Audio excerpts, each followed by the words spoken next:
Smart लोगों की पहचान जो है ना बड़ी आराम से हो जाती है। उसी प्रकार से हमारे सब्जेक्ट्स के कुछ टॉपिक जो है ना बहुत स्मार्ट होते हैं और वो हर एग्जाम के लिए बहुत इंपॉर्टेंट होते हैं। और उन्हीं टॉपिकों में से एक टॉपिक है हमारा कोलाइडल स्टेट। एक रसायन विज्ञान का एक टॉपिक है, कक्षा 12 से रिलेटेड है ये। लेकिन हम लोग जो जानेंगे वो कंपटीशन के हर स्तर तक का समझ बनाएंगे। तो सबसे पहले हम लोग ये जान लेते हैं कि कोलाइड्स कहते किसको हैं, कोलाइडल स्टेट होता क्या है।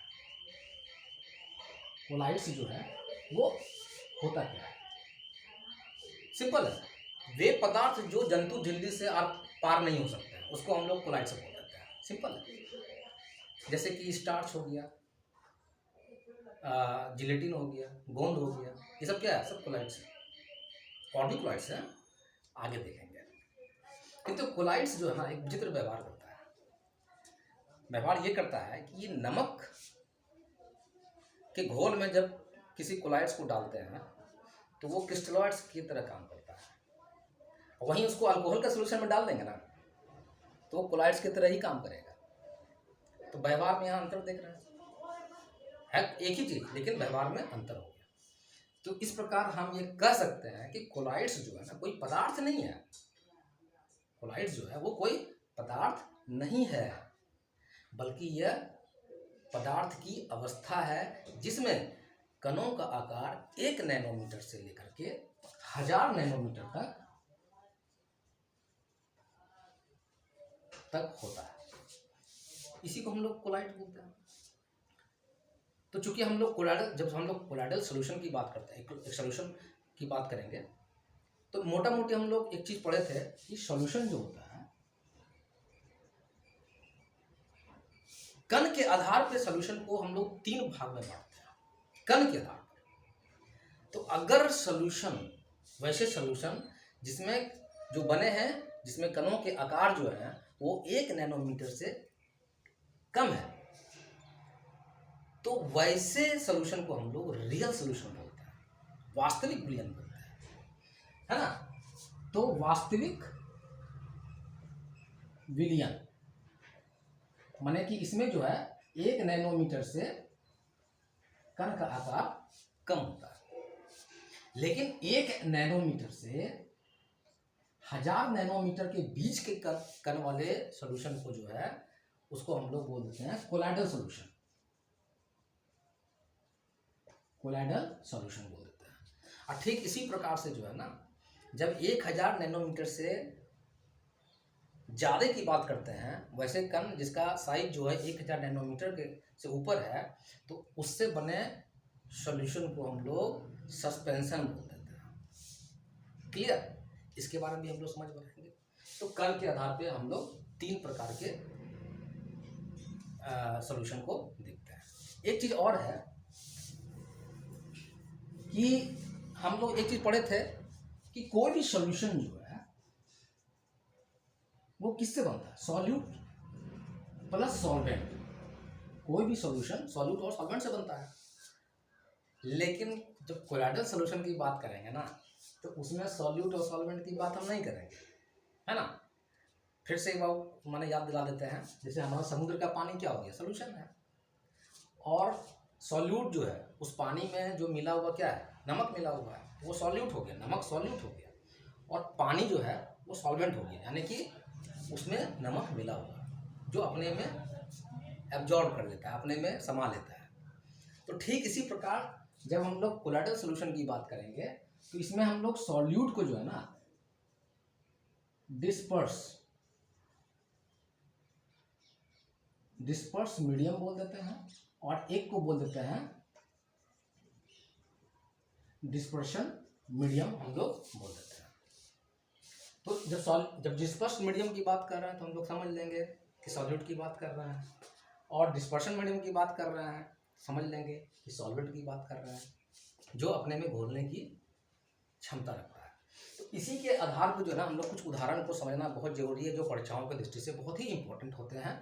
जैसे कि मान लिया जाए अगर डिस्पर्स मीडियम जो है वो ठोस है, ठीक है, एक कोलाइडल सॉल्यूशन की बात कर रहा है, और डिस्पर्स मीडियम जो है वो ठोस है, और जो है दूसरा जो है डिस्पर्शन मीडियम जो है वो गैस है। तो इस कंडीशन में क्या हो जाता है, क्या बनेगा, कौन सा कोलाइडल सॉल्यूशन बनेगा?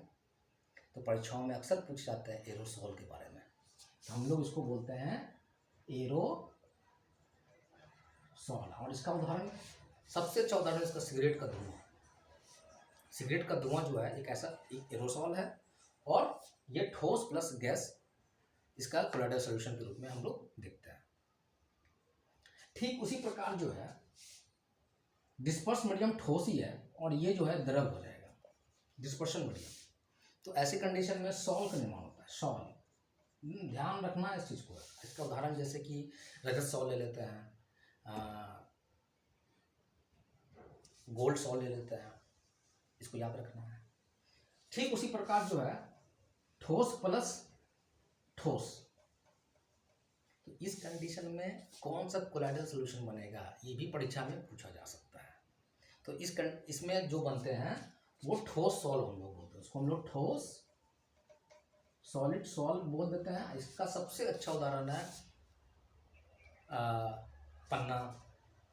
ठोस माने कि पन्ना हो गया, और क्या क्या आता है, बहुत सारी चीज़ें आता है, रत्न आ गया, मानिक आ गया, इस तरह से हम लोग देख लेते हैं। तो इस चीज़ का कंसेप्ट जो है रखना बहुत जरूरी। अब परीक्षा देखो कहाँ उलझाएगा, तो मान लिया जाए पूछा कि इनमें से एरोसोल कौन नहीं है, और उसमें सिगरेट का धुआं ऑप्शन में दिया ही नहीं है, उसमें दिया हुआ है कोहरा, बादल दिया हुआ है, और कंपोजिशन में ये दिया हुआ है।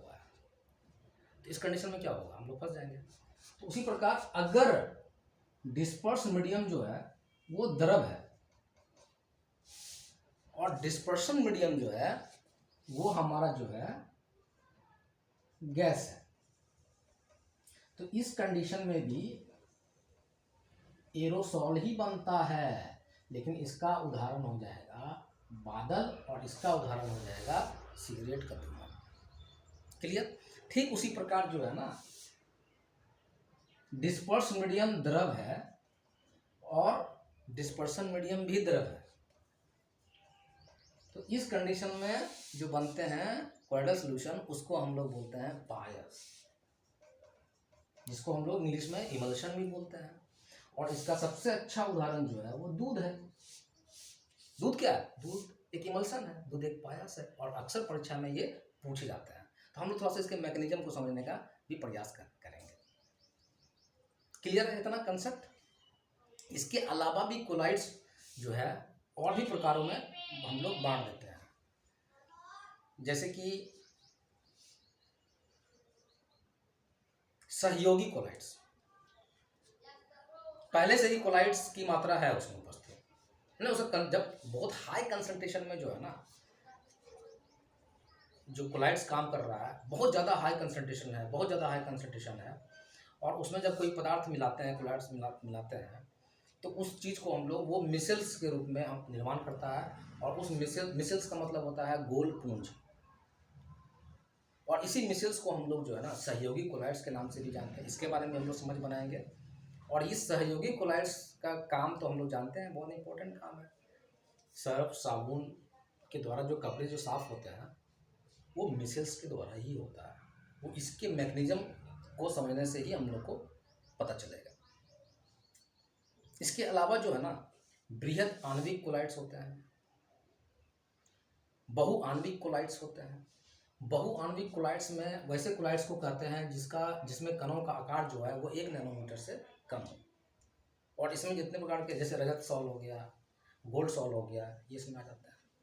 दूसरी ओर जब बृहद आणविक कोलाइड्स की जब बात करते हैं तो उसमें जो है ना जितने प्रकार के पॉलीमर्स हैं, पॉलीमर्स का भी हम लोग अलग से कंसेप्ट देखेंगे। तो जितने प्रकार के पॉलीमर्स हैं, चाहे वो नेचुरल हो चाहे वो आर्टिफिशियल हो, जैसे कि प्रोटीन भी एक कोलाइड्स ही है।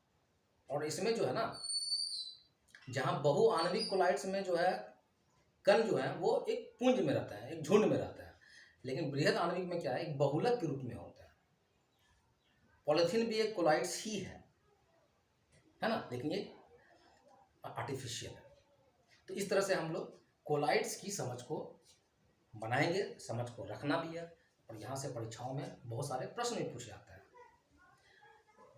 तो जब तक कोलाइड्स की समझ को हम लोग नहीं रखेंगे तो अक्सर देखते हैं कि परीक्षाओं में स्कैटरिंग ऑफ लाइट, जो कि लाइट चैप्टर से रिलेटेड है, तो स्कैटरिंग ऑफ लाइट का कंसेप्ट इतना इंपॉर्टेंट है, और उस कंसेप्ट को क्या छूता है, उसी कंसेप्ट पे टिंडल इफेक्ट है। और टिंडल इफेक्ट्स को समझने के लिए जो है ना, हम लोग को कोलाइड्स की समझ को रखना बहुत जरूरी है। तो अगला जो टॉपिक हम लोग का होगा वो टिंडल इफेक्ट्स पे होगा।